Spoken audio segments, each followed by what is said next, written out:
ಎಲ್ಲ ಹೊಸ ವಿಡಿಯೋಗಳ ನೋಟಿಫಿಕೇಶನ್ ತಪ್ಪದೇ ಪಡೆಯಲು ಸಬ್ಸ್ಕ್ರೈಬ್ ಆಗಿ ಪಕ್ಕದಲ್ಲಿ ಕಾಣಿಸುವ ಬೆಲ್ ಬಟನ್ ಪ್ರೆಸ್ ಮಾಡೋದನ್ನು ಮರಿಬೇಡಿ. ಹಾಯ್ ಸ್ನೇಹಿತರೆ, ಸ್ಮಾರ್ಟ್ ಸ್ಟಡಿ ಸರ್ಕಲ್ ಯೂಟ್ಯೂಬ್ ಚಾನಲ್ಗೆ ಸ್ವಾಗತ.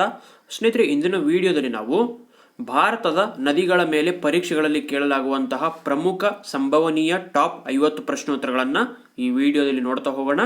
ಈ ವಿಡಿಯೋನ ಆರಂಭ ಮಾಡೋದಕ್ಕಿಂತ ಮೊದಲು ನಮ್ಮ ಚಾನಲ್ಗೆ ಯಾರಾದರೂ ಸಬ್ಸ್ಕ್ರೈಬ್ ಆಗಿಲ್ಲ ಅಂದರೆ ಸಬ್ಸ್ಕ್ರೈಬ್ ಮಾಡ್ಕೊಳ್ಳಿ. ಅದರ ಪಕ್ಕದಲ್ಲಿ ಕಾಣ್ತಾ ಇರುವಂತಹ ಬೆಲ್ ಐಕಾನನ್ನು ಕ್ಲಿಕ್ ಮಾಡಿ ಮತ್ತು ಈ ವಿಡಿಯೋಗೆ ಒಂದು ತಪ್ಪದೇ ಲೈಕ್ ಕೊಡಿ. ಬನ್ನಿ ವಿಡಿಯೋನ ಆರಂಭ ಮಾಡೋಣ. ನದಿಗಳ ಬಗ್ಗೆ ಅಧ್ಯಯನ ಮಾಡುವುದನ್ನು ಏನೆಂದು ಕರೆಯುತ್ತಾರೆ? ಇದರ ಉತ್ತರ ಪೊಟಮೊಲೊಜಿ. ನದಿಗಳ ಬಗ್ಗೆ ಅಧ್ಯಯನ ಮಾಡುವುದನ್ನು ಪೊಟಮೊಲೊಜಿ ಅಂತ ಕರೀತಾರೆ. ಭಾರತದ ಯಾವ ನದಿಗಳು ಸಾರ್ವಕಾಲಿಕ ನದಿಗಳಾಗಿವೆ? ಇದರ ಉತ್ತರ ಉತ್ತರ ಭಾರತದ ಹಿಮಾಲಯದಿಂದ ಹುಟ್ಟುವಂತಹ ನದಿಗಳು ಸಾರ್ವಕಾಲಿಕ ನದಿಗಳಾಗಿವೆ. ಭಾರತದ ನದಿಗಳ ತಂದೆ ಎಂದು ಯಾವ ನದಿಯನ್ನು ಕರೆಯುತ್ತಾರೆ? ಇದರ ಉತ್ತರ ಸಿಂಧೂ ನದಿಯನ್ನ ಭಾರತದ ನದಿಗಳ ತಂದೆ ಎಂದು ಕರೆಯುತ್ತಾರೆ. ಸಿಂಧೂ ನದಿಯ ಉಗಮದ ಸ್ಥಳ ಯಾವುದು? ಇದರ ಉತ್ತರ ಟಿಬೆಟ್ನ ಕೈಲಾಸ ಪರ್ವತದ ಬಳಿ ಇದು ಉಗಮವಾಗುತ್ತದೆ. ಟಿಬೆಟ್ನಲ್ಲಿ ಸಿಂಧೂ ನದಿಯನ್ನು ಯಾವ ಹೆಸರಿನಿಂದ ಕರೆಯುತ್ತಾರೆ? ಇದರ ಉತ್ತರ ಸಿಂಗೆ ಕಮ್ ಬಾಬಾ ಎಂಬ ಹೆಸರಿನಿಂದ ಟಿಬೆಟ್ನಲ್ಲಿ ಸಿಂಧೂ ನದಿಯನ್ನು ಕರೆಯುತ್ತಾರೆ. ಸಿಂಧೂ ನದಿಯು ಭಾರತವನ್ನು ಯಾವ ರಾಜ್ಯ ಅಥವಾ ಕೇಂದ್ರಾಡಳಿತ ಪ್ರದೇಶದ ಮೂಲಕ ಪ್ರವೇಶಿಸುತ್ತದೆ? ಇದರ ಉತ್ತರ ಪ್ರಸ್ತುತ ಲಡಾಖ್ ಕೇಂದ್ರಾಡಳಿತ ಪ್ರದೇಶದ ಮೂಲಕ ಸಿಂಧೂ ನದಿಯು ಭಾರತವನ್ನು ಪ್ರವೇಶಿಸುತ್ತದೆ. ಸಿಂಧೂ ನದಿಯು ಪಾಕಿಸ್ತಾನವನ್ನು ಯಾವ ಸ್ಥಳದಲ್ಲಿ ಪ್ರವೇಶಿಸುತ್ತದೆ? ಇದರ ಉತ್ತರ ದದ್ರಿಸ್ತಾನ. ಇದು ಉತ್ತರ ಪಂಜಾಬ್. ಪಾಕಿಸ್ತಾನದಲ್ಲಿರುವಂತಹ ಉತ್ತರ ಪಂಜಾಬ್ನಲ್ಲಿ ದದ್ರಿಸ್ತಾನ್ ಎಂಬುವಲ್ಲಿ ಪ್ರವೇಶಿಸುತ್ತದೆ. ಸಿಂಧೂ ನದಿಯ ಒಟ್ಟು ಉದ್ದ ಎಷ್ಟು? ಇದರ ಉತ್ತರ 2880 ಕಿಲೋಮೀಟರ್ಗಳು. ಸಿಂಧೂ ನದಿಯ ಉಪನದಿಗಳು ಯಾವುವು? ಇದರ ಉತ್ತರ ಪ್ರಮುಖವಾದಂತಹ ಉಪನದಿಗಳು ಝೀಲಂ, ಚೀನಾಬ್, ರಾವಿ, ಬಿಯಾಸ್ ಹಾಗೂ ಸಟ್ಲಜ್ಗಳು ಸಿಂಧೂ ನದಿಯ ಪ್ರಮುಖ ಅಥವಾ ಪಂಚ ಉಪನದಿಗಳಾಗಿವೆ. ಯಾವ ರಾಜ್ಯವನ್ನು ಪಂಚ ನದಿಗಳ ರಾಜ್ಯ ಎಂದು ಕರೆಯುತ್ತಾರೆ? ಇದರ ಉತ್ತರ ಪಂಜಾಬ್ ರಾಜ್ಯವನ್ನ ಪಂಚ ನದಿಗಳ ರಾಜ್ಯ ಎಂದು ಕರೆಯುತ್ತಾರೆ. ಸಿಂಧೂ ನದಿ ಜಲ ವಿವಾದ ಯಾವ ದೇಶಗಳ ನಡುವೆ ಇದೆ?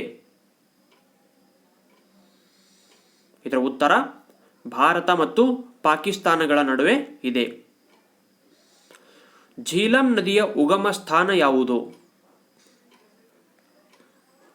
ಇದರ ಉತ್ತರ ಪೀರ್ ಪಂಜಾಲ್ ಶ್ರೇಣಿಯಲ್ಲಿನ ಶೇಷನಾಗ ಝೀಲಂ ನದಿಯ ಉಗಮ ಸ್ಥಾನವಾಗಿದೆ. ಜಮ್ಮು ಮತ್ತು ಕಾಶ್ಮೀರದ ದುಃಖದ ನದಿ ಯಾವುದು? ಇದರ ಉತ್ತರ ಝೀಲಂ ಜಮ್ಮು ಮತ್ತು ಕಾಶ್ಮೀರದ ದುಃಖದ ನದಿಯಾಗಿದೆ. ಝೀಲಂ ನದಿಯ ಹಳೆಯ ಹೆಸರೇನು? ಇದರ ಉತ್ತರ ವಿಟಾಸ್ತಾ. ವಿಟಾಸ್ತಾ ಎನ್ನುವುದು ಝೀಲಂ ನದಿಯ ಹಳೆಯ ಹೆಸರಾಗಿದೆ.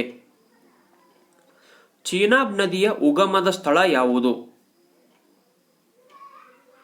ಇದರ ಉತ್ತರ ಹಿಮಾಚಲ ಪ್ರದೇಶ ರಾಜ್ಯದ ಝಾಸ್ಕರ್ ಶ್ರೇಣಿಯಲ್ಲಿನ ಲಾಹುಲ್ ಸ್ಪಿತಿ ಕಣಿವೆ ಚೀನಾಬ್ ನದಿಯ ಉಗಮದ ಸ್ಥಳ ಆಗಿದೆ. ಚೀನಾಬ್ ನದಿಯ 2 ಪ್ರಮುಖ ಜಲ ಮೂಲಗಳನ್ನು ತಿಳಿಸಿ. ಇದರ ಉತ್ತರ ಚಂದ್ರ ಮತ್ತು ಭಾಗ ಚೀನಾಬ್ ನದಿಯ 2 ಪ್ರಮುಖವಾದಂತಹ ಜಲ ಮೂಲಗಳಾಗಿವೆ. ಚೀನಾಬ್ ನದಿಯ ಹಳೆಯ ಹೆಸರು ಏನು? ಇದರ ಉತ್ತರ ಆಸಿಕ್ನಿ. ಆಸಿಕ್ನಿ ಎನ್ನುವುದು ಚೀನಾಬ್ ನದಿಯ ಹಳೆಯ ಹೆಸರಾಗಿದೆ. ರಾವಿ ನದಿಯ ಉಗಮದ ಸ್ಥಳ ಯಾವುದು? ಇದರ ಉತ್ತರ ಹಿಮಾಚಲ ಪ್ರದೇಶ ರಾಜ್ಯದ ಕುಲು ಬೆಟ್ಟಗಳು ರಾವಿ ನದಿಯ ಉಗಮದ ಸ್ಥಳ ಆಗಿದೆ. ರಾವಿ ನದಿಯು ಭಾರತದ ಯಾವ ರಾಜ್ಯಗಳಲ್ಲಿ ಹರಿಯುತ್ತದೆ? ಇದರ ಉತ್ತರ ಹಿಮಾಚಲ ಪ್ರದೇಶ ಮತ್ತು ಪಂಜಾಬ್ ರಾಜ್ಯಗಳಲ್ಲಿ ರಾವಿ ನದಿಯು ಹರಿಯುತ್ತದೆ.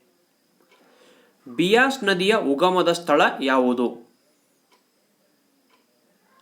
ಇದರ ಉತ್ತರ ಕುಲು ಬೆಟ್ಟಗಳಲ್ಲಿನ ಬಿಯಾಸ್ ಕುಂಡ ಬಿಯಾಸ್ ನದಿಯ ಉಗಮದ ಸ್ಥಳ ಆಗಿದೆ.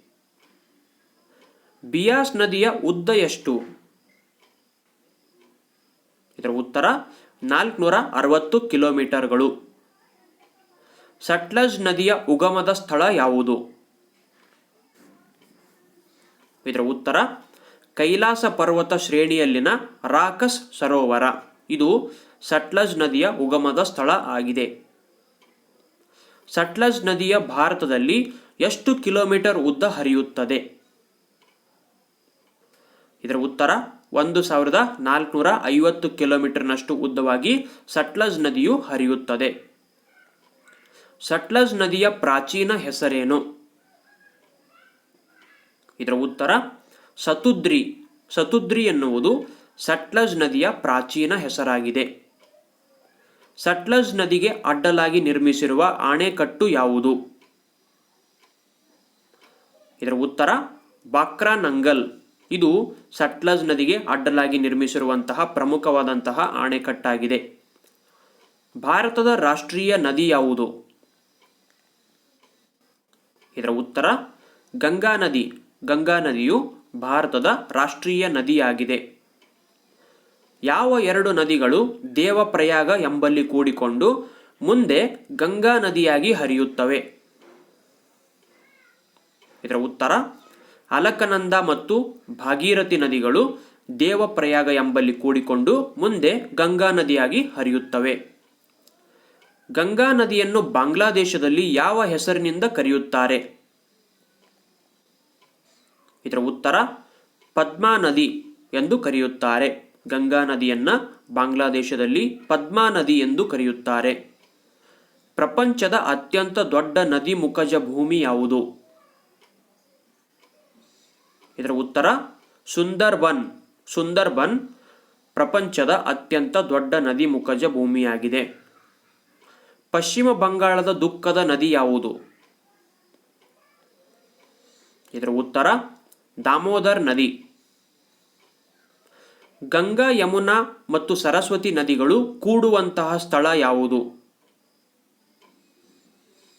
ಇದರ ಉತ್ತರ ತ್ರಿವೇಣಿ ಸಂಗಮ. ತ್ರಿವೇಣಿ ಸಂಗಮದಲ್ಲಿ ಗಂಗಾ, ಯಮುನಾ ಮತ್ತು ಸರಸ್ವತಿ ನದಿಗಳು ಕೂಡುತ್ತವೆ. ಬಿಹಾರ ರಾಜ್ಯದ ಕಣ್ಣೀರಿನ ನದಿ ಯಾವುದು? ಇದರ ಉತ್ತರ ಕೋಸಿ ನದಿ. ಕೋಸಿ ನದಿಯು ಬಿಹಾರ ರಾಜ್ಯದ ಕಣ್ಣೀರಿನ ನದಿಯಾಗಿದೆ. ಬ್ರಹ್ಮಪುತ್ರ ನದಿಯ ಉಗಮದ ಸ್ಥಳ ಯಾವುದು? ಇದರ ಉತ್ತರ ಟಿಬೆಟ್ಟಿನ ಮಾನಸ ಸರೋವರ ಚಿಮ್ಯಾಂಗ್ ಡಂಗ್. ಬ್ರಹ್ಮಪುತ್ರ ನದಿಯು ಭಾರತದ ಯಾವ ರಾಜ್ಯದ ಮೂಲಕ ಪ್ರವೇಶವನ್ನ ಮಾಡುತ್ತದೆ? ಇದರ ಉತ್ತರ ಭಾರತದಲ್ಲಿ ಅರುಣಾಚಲ ಪ್ರದೇಶ ರಾಜ್ಯದ ಮೂಲಕ ಬ್ರಹ್ಮಪುತ್ರ ನದಿಯು ಭಾರತಕ್ಕೆ ಎಂಟ್ರಿಯನ್ನ ಕೊಡುತ್ತದೆ, ಪ್ರವೇಶವನ್ನ ಮಾಡುತ್ತದೆ. ಬ್ರಹ್ಮಪುತ್ರ ನದಿಯು ಭಾರತದಲ್ಲಿ ಹರಿಯುವ ರಾಜ್ಯಗಳು ಯಾವುವು? ಇದರ ಉತ್ತರ ಬ್ರಹ್ಮಪುತ್ರ ನದಿಯು ಭಾರತದಲ್ಲಿ ಅರುಣಾಚಲ ಪ್ರದೇಶ ಮತ್ತು ಅಸ್ಸಾಂ ರಾಜ್ಯಗಳಲ್ಲಿ ಹರಿಯುತ್ತದೆ. ಬ್ರಹ್ಮಪುತ್ರ ನದಿಯು ಯಾವ ರಾಜ್ಯದ ದುಃಖದ ನದಿಯಾಗಿದೆ? ಇದರ ಉತ್ತರ ಅಸ್ಸಾಂ ರಾಜ್ಯದ ದುಃಖದ ನದಿ ಬ್ರಹ್ಮಪುತ್ರ ನದಿ. ಪ್ರಪಂಚದ ಅತ್ಯಂತ ದೊಡ್ಡ ಅಂತರ್ ನದಿ ದ್ವೀಪ ಯಾವುದು? ಇದರ ಉತ್ತರ ಮಜುಲಿ ದ್ವೀಪ. ಬ್ರಹ್ಮಪುತ್ರ ನದಿ ವಿವಾದವು ಯಾವ ದೇಶಗಳ ನಡುವೆ ಇದೆ? ಇದರ ಉತ್ತರ ಭಾರತ ಮತ್ತು ಚೀನಾ ದೇಶಗಳ ನಡುವೆ ಬ್ರಹ್ಮಪುತ್ರ ನದಿ ವಿವಾದ ಇದೆ. ದಕ್ಷಿಣ ಭಾರತದ ಅತಿ ಉದ್ದವಾದ ನದಿ ಯಾವುದು? ಇದರ ಉತ್ತರ ಗೋದಾವರಿ ನದಿ. ಗೋದಾವರಿ ನದಿಯ ಉಗಮದ ಸ್ಥಳ ಯಾವುದು? ಇದರ ಉತ್ತರ ಮಹಾರಾಷ್ಟ್ರ ರಾಜ್ಯದ ನಾಸಿಕ್ ಜಿಲ್ಲೆಯ ತ್ರಯಂಬಕ ಎಂಬಲ್ಲಿ ಗೋದಾವರಿ ನದಿಯ ಉಗಮ ಸ್ಥಳ ಇದೆ.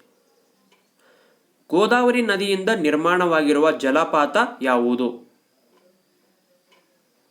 ಇದರ ಉತ್ತರ ಧೂಧ್ಮಾ ಜಲಪಾತ. ಕೃಷ್ಣಾ ನದಿಯ ಉಗಮದ ಸ್ಥಳ ಯಾವುದು? ಇದರ ಉತ್ತರ ಮಹಾರಾಷ್ಟ್ರದ ಮಹಾಬಲೇಶ್ವರದಲ್ಲಿ ಕೃಷ್ಣಾ ನದಿಯ ಉಗಮ ಸ್ಥಳ ಇದೆ.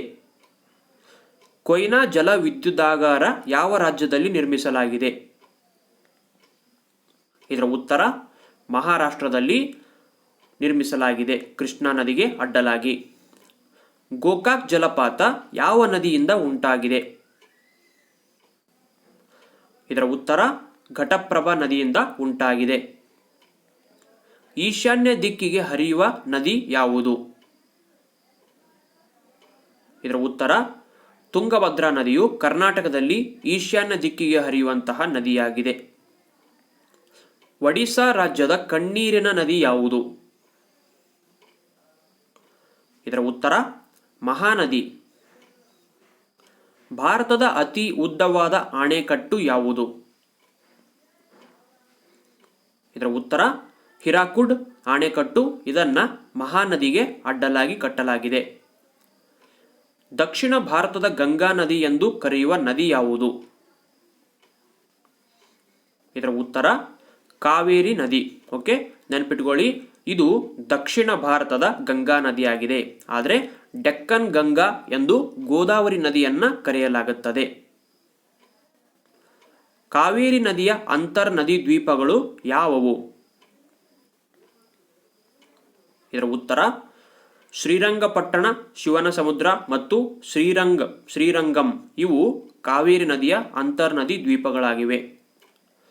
ಗ್ರ್ಯಾಂಡ್ ಸ್ಟ್ಯಾನ್ಲಿ ಅಣೆಕಟ್ಟನ್ನ ಯಾವ ನದಿಗೆ ನಿರ್ಮಿಸಲಾಗಿದೆ? ಇದರ ಉತ್ತರ ತಮಿಳುನಾಡಿನ ಒಂದು ಕಾವೇರಿ ನದಿಗೆ ಅಡ್ಡಲಾಗಿ ಒಂದು ತಮಿಳುನಾಡಿನಲ್ಲಿ ಗ್ರ್ಯಾಂಡ್ ಸ್ಟ್ಯಾನ್ಲಿ ಅಣೆಕಟ್ಟನ್ನ ನಿರ್ಮಿಸಲಾಗಿದೆ. ಇದಿಷ್ಟು ಭಾರತದಲ್ಲಿರುವಂತಹ ಪ್ರಮುಖ ನದಿಗಳ ಒಂದು ಪ್ರಮುಖ 50 ಪ್ರಶ್ನೋತ್ತರಗಳ ಮಾಹಿತಿ ಆಯಿತು. ಇದೇ ತರಹದ ಹೆಚ್ಚಿನ ವಿಡಿಯೋಗಳಿಗಾಗಿ ನಮ್ಮ ಚಾನಲ್ಗೆ ಸಬ್ಸ್ಕ್ರೈಬ್ ಆಗಿ ಅದರ ಪಕ್ಕದಲ್ಲಿ ಕಾಣ್ತಾ ಇರುವಂತಹ ಬೆಲ್ ಐಕಾನ್ ಅನ್ನು ಕ್ಲಿಕ್ ಮಾಡಿ.